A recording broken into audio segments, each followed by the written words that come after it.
Good morning, students. This is our second part of the chapter Poverty as a Challenge for class ninth in economics. In the agriculture sector, several job opportunities were created with the spread of irrigation and green revolution. Now we are talking about that how we have developed our agricultural sector to provide the opportunity for the people as the help of green revolution, but some parts of India witnessed its limited effects. Indeed, some jobs were provided by the industries both in the public and the private sector, but these were not enough to absorb all the job seeker. Many people found themselves unable to get proper jobs in the cities, and so they started working as rickshaw pullers, vendors, construction workers, domestic servants, etc. Their incomes were small and so irregular. So these people could not afford expensive housing.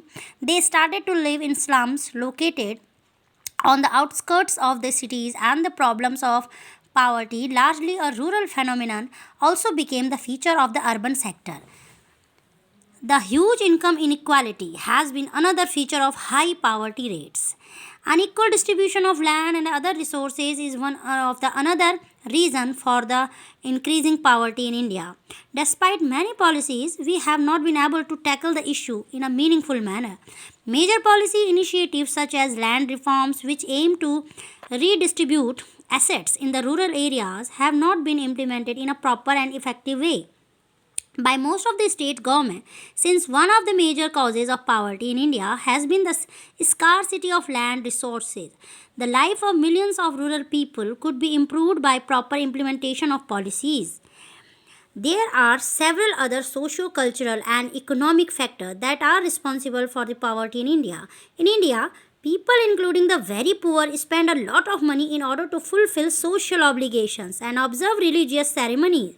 Small farmers need money to buy agriculture inputs such as seeds, fertilizer, pesticides, etc. Since poor people hardly have any saving, they take loans, and due to poverty they became unable to repay.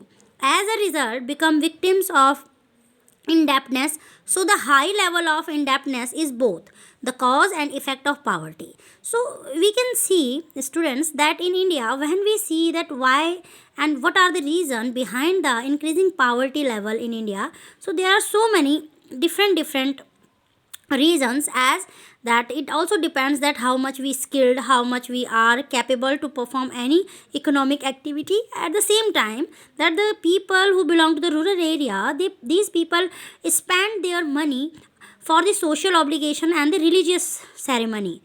Here we need to control and understand that we have to make our own, you can say, expenses list. Where there is a need, we have to use our money, as we have to utilize our money to, you can say, in the education of the children, as and at the same time we have to use our money for the proper diet of the children, and so that they will be healthy mentally and physically. These are the sectors where we really expense our money, and rest of the things that where we can cut down our expenses are social obligation and other religious ceremonies. Now we will talk about anti-poverty measures. What are the anti-poverty measures?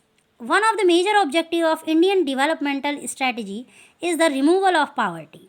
The current anti-poverty strategy of the government is based broadly on two planks. First is promotion of economic growth, and second is targeted anti-poverty programs. So what are the anti-poverty programs, children? In span a time more than 30 years that lasted up to the early 80s, there were little per capita income growth and not much reduction in poverty. According to the official poverty estimates, it was about 45% in the early 1950s and remained the same even in the early 80s. Since the 80s, India's economic growth has been one of the fastest in the world. The growth rate jumped from the average of about 3.5% a year and in the 1970s to about 6% during the 1980s and 1990s. The higher growth rates have greatly helped in the reducing poverty. Therefore, it is becoming evident that there is a strong relationship between economic growth and poverty reduction. Economic growth widens opportunity and provides the resources required to invest in human development. This is also encourages people to send their children, including the girl child also, to the school in the hope of getting better economic returns from investing in education. However, for the poor people, it would be difficult to take direct advantage from the opportunity created by economic growth. Moreover, growth in the agriculture sector is much below expectation. This has a direct effect on poverty as a large number of people live in the villages and are wholly dependent on the agricultural activity. In the circumstances discussed here, it is evident that there is a clear need for targeted anti-poverty programs.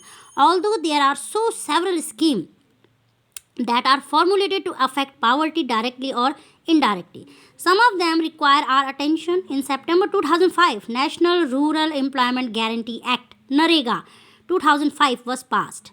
The act promised a minimum of 100 days assured employment every year to every rural household in 200 districts. Later, the schemes will be extended to 600 districts. One third of proposed jobs would be reserved for women. The central government will also establish a national employment guarantee funds.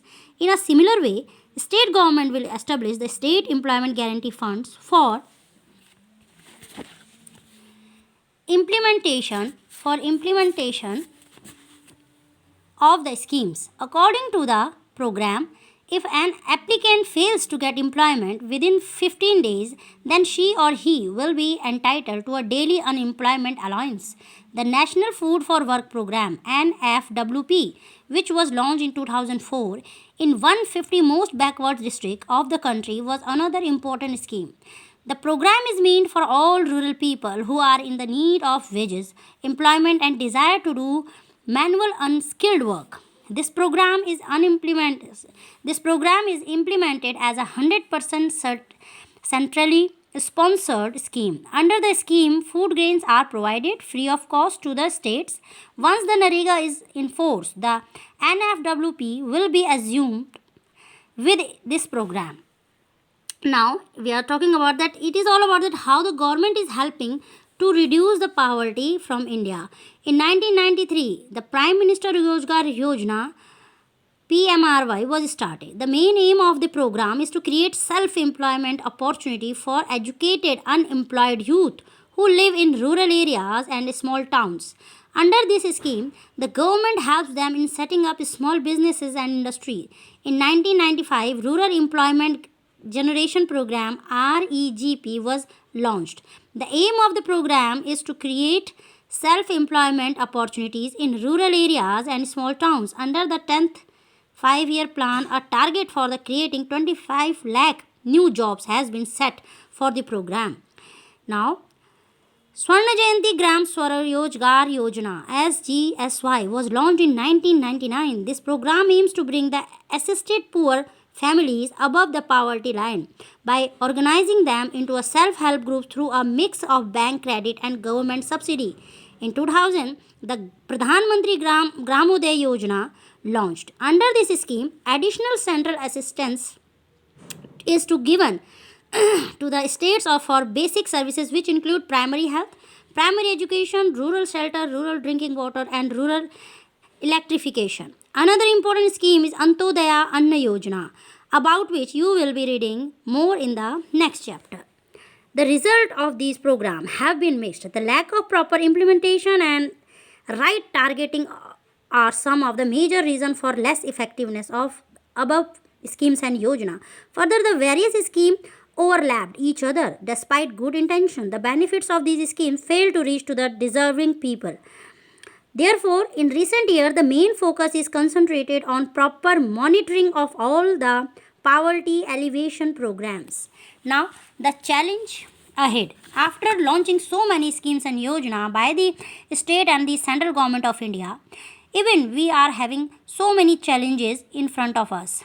And among them, there is no doubt that in India, poverty has declined. But in spite of all these progresses, poverty reduction remains India's most compelling challenge. Wide disparities in poverty can be seen between rural and urban areas and among different states. There are certain social and economic groups that are more vulnerable to the poverty. It is expected that in the next 10 and to 15 years, poverty reduction will make a better progress. This would be possible chiefly due to the higher economic growth, increasing stress on the universal free elementary education, declining population growth, increasing empowerment of the women and the economically weaker section of the society. However, it is official definition of poverty captures only a limited part of what poverty really means to the people. It, sh- it is about a minimum subsistence level of living rather than a reasonable level of living. Several scholars have advocated that we must broaden the concept into human poverty. It may be a fact that a large number of people may have been able to feed themselves, but do they have education or shelter or healthcare or job security or self confidence? Are they feel free from caste and the gender discrimination? Is the practice of child labor still prevalent? Worldwide experience reveals that with development, the definition of what the definition of what constitutes poverty also changes. Eradication of poverty is always a moving target.